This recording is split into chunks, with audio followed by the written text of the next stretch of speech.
kan li tak sahi piali at sam chuin minung Kristan min tha tham ngai si lova vai vu ta siam lung du dai rial chang chin ma se an tharau chuan Krista in min om pui si a kan om dan tu le yang kan she kim ri lo ama ang takin kan om don ti zong kan chia shing mi tian mu lo ma se Krista cho te rawin kan leng za Fakna la thar sa in he lui kam ma chang yang a chen po kan shilo thi na ne a thole Krista chan chin hi a fa ba chu now zinga Pathian in ama fa pa ang ta a om turin min ti kan om dan tu le yang kan she kim ri lo ama ang takin kan om don ti zong kan chia shing mi tian mu lo ma se Krista cho te rawin kan leng za Fakna la thar sa in vai vu ta ki le in chen ri ma ila fam kim na Krista a in chen ma om lo kan leng za lung rualin thin lung hun khat pu in valal fakin kan zai zel do na ni kan om dan tu le yang kan she kim ri lo ama ang takin kan om don ti zong kan chia shing mi tian mu lo ma se Krista cho te rawin kan leng za Fakna la thar sa in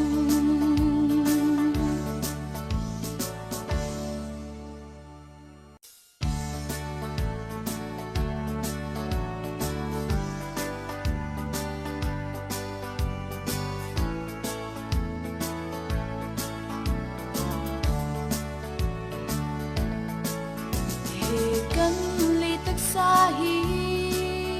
piali at sam chuin minung Kristan min tha tham ngai si lova vai vu ta siam lung du dai rial chang chin ma se an tharau chuan Krista in min om pui si a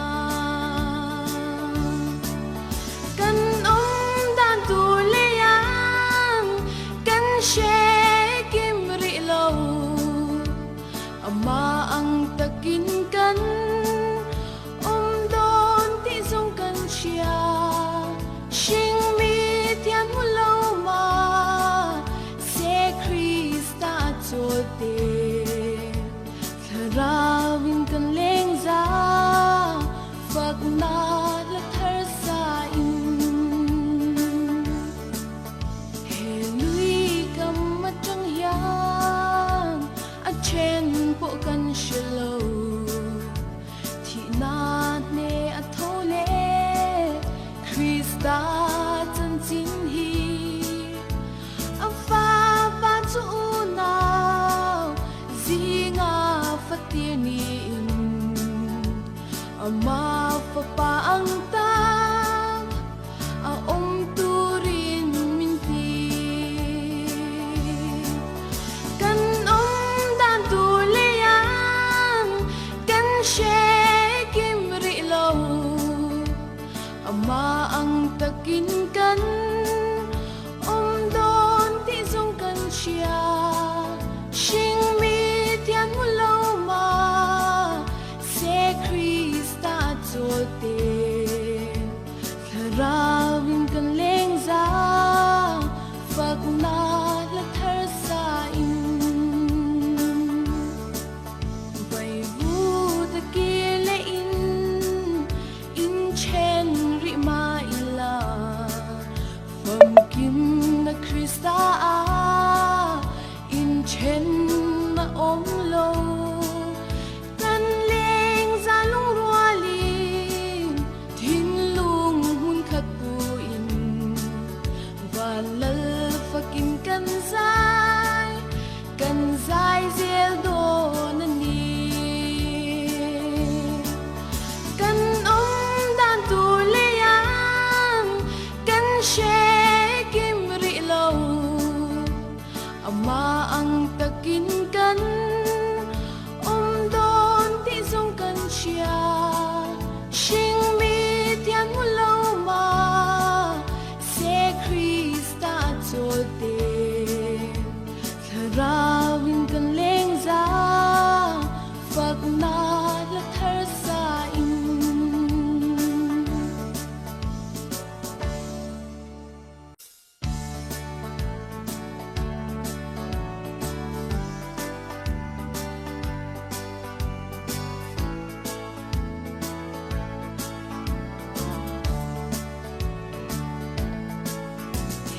kan li tak sahi piali at sam chuin minung Kristan min tha tham ngai si lova vai vu ta siam lung du dai rial chang chin ma se an tharau chuan Krista in min om pui si a kan dan tu lian kan shekim ri lo ama ang takin kan don ti song kan siya shing mi tian mulau ma se Krista zote Rawin kan Leng za Fakna la thar sa in he lui kam matang hian a chen po kan shilo thi na ne a thole Krista chan chin hi a fa pa chu na zinga Pathian in ama papaang tam turin minti kan dan tulian kan shekim rilaw ama ang takin kan don ti song kan siya shing mi tian mulau ma se Krista zote Rawin kan Leng za Fakna la thar sa in vai vu ta kile in chen ri ma ila Vom kim na Krista in chen ma om lo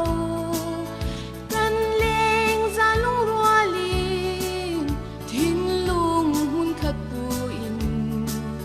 valal fakin kan zai zel do na ni kan dan tu lian kan shekim ri lo ama ang takin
Ama ang ta turin minti kan dan tulian kan shekim rilaw ama ang takin kan don ti zong kan siya shing mit yan mulaw ma se Krista zote Lara